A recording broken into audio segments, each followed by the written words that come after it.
सुसज्जित, गुणवत्तापूर्ण एवं बेहद किफ़ायती घर चाहिए तो चले आइए रिलायबल डेवलपर्स के पास, क्योंकि हम मकान नहीं सपनों सा सुंदर घर बना। गौ रक्षा एवं गौ सेवा के संकल्प को लेकर हल्दीघाटी राजस्थान से धीरज गोपाल महाराज खंडवा पहुँचे। वे लगातार 1.5 लाख किलोमीटर की पैदल यात्रा पर हैं और उनका उद्देश्य केवल गौ रक्षा और गौ सेवा है। आज गणेश गौशाला में उन्होंने इस विषय पर लेकर अपने विचार व्यक्त किए।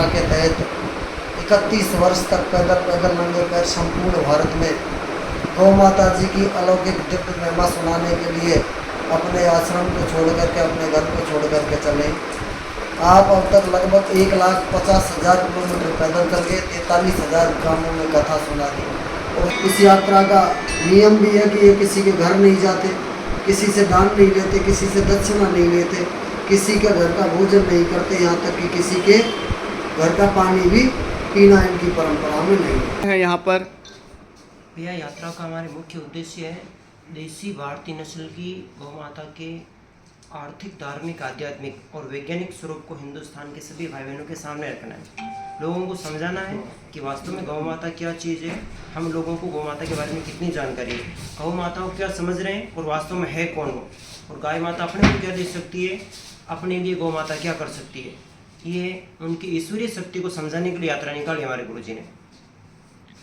4 दिसंबर 2012 से हल्दीघाटी राजस्थान से शुरू हुई थी और 3 दिसंबर 2043 तक चलेगी। पूरे भारत का भ्रमण है। अब तक लगभग 1,60,000 किलोमीटर पैदल चल गए और 45 गाँव में अभी तक गौ माता की महिमा सुना चुके हैं। एक जगह अपनी 3 जगह पे चल रही यात्रा, 3 जगह पे अलग अलग रोज सुना रहे। महाराज जी क्या महत्व है, संक्षिप्त में आप बताएंगे गौ माता का, किस तरह का गौ माता का हमको आशीर्वाद प्राप्त होता है, क्या कुछ महत्व है गौ माता का? देखो, अपने सनातन धर्म के चारों वेदों में एकदम साफ लिखा हुआ है, गावो विश्वस्य मात्र है। गौ माता पूरे संसार की माँ है और पूरी धरती की माँ है।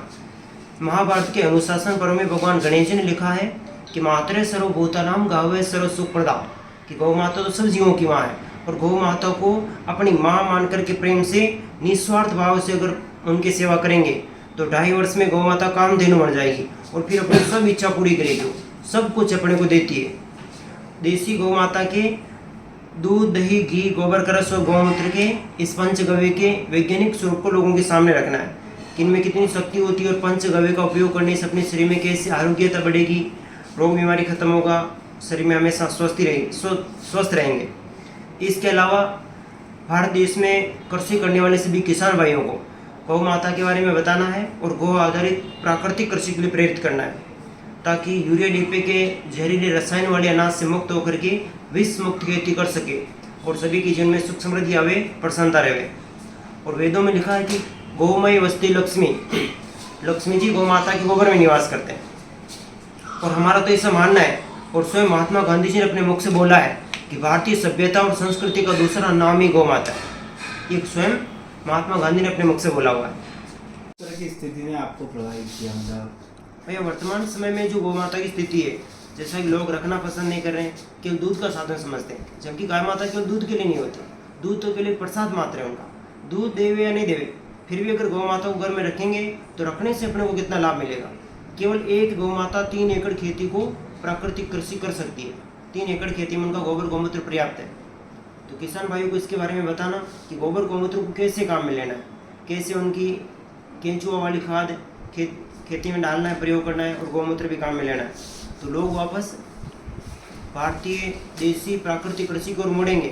तो आजकल जो इतनी सारी कई तरह की रोग बीमारियां हो रही है, पंजाब में, हरियाणा में देख लो, घर घर में कैंसर हो रहा है, क्योंकि हरित क्रांति सबसे पहले वहीं आई थी। आज सबके घरों में कैंसर हो रहा है, एक भी घर बाकी नहीं। वहाँ पे ट्रेन तक चल रही है कैंसर ट्रेन के नाम से, भटिंडा से आती है राजस्थान के बीकानेर में, साप्ताहिक ट्रेन, उसका नाम ही कैंसर ट्रेन है। इतना कैंसर हो रहा है। ये इसका मूल कारण है यूरिया डीपी का बहुत ज़्यादा प्रयोग करना और जहरीले रसायनों का प्रयोग करना। तो यूरिया डीपी की भरपाई गोबर के खाद से और गौमूत्र से हो सकती है। प्राकृतिक कीटनाशक भी बनता है गौमूत्र से, वो लोगों को बताना। उसके तो मन स्वयं घर में रख कर के अपन को महसूस कर सकते हैं, शब्दों में बयान नहीं कर सकते, इतना अद्भुत महत्व है। संदेश में भैया वर्तमान समय में जो भारतवर्ष में गौ माता की स्थिति है कि कई सारे स्लॉटर हाउस भी चल रहे हैं भारत में, लाइसेंस वाले भी चल रहे हैं, बिना लाइसेंस भी चल रहे हैं। तो गौ हत्या इस देश की धरती पर से गौ हत्या का पाप समाप्त होवे, क्योंकि जिस देश की धरती पर भगवान श्री राम जी ने, भगवान श्री कृष्ण ने गौ माता की सेवा की थी, और शास्त्रों में भी लिखा हुआ कि श्री रामचरितमानस में लिखा हुआ है, विप्र धेनु सुर संतित लीन मनुज अवतार, को दिस धेनु देव हितकारी, कृपा सिंधु मानुष तो नदारी। राम जी भी गौ माता की सेवा के लिए ही धरती पे आए थे। और वाल्मीकि जी के रामायण में लिखा हुआ है, राम जी अपने छोटे भाई भरत को कहते हैं कि गौ की सेवा और गौ की रक्षा के बिना राष्ट्र की रक्षा नहीं हो सकती, ये स्वयं राम जी ने बोला है।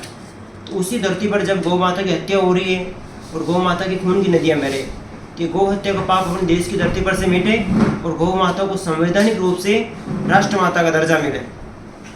सरकार की तरफ से पहल होवे गौ माता के संरक्षण और संवर्धन की, और गौ माता रखने वालों को आर्थिक सहायता मिले। ये यात्रा का मुख्य उद्देश्य है।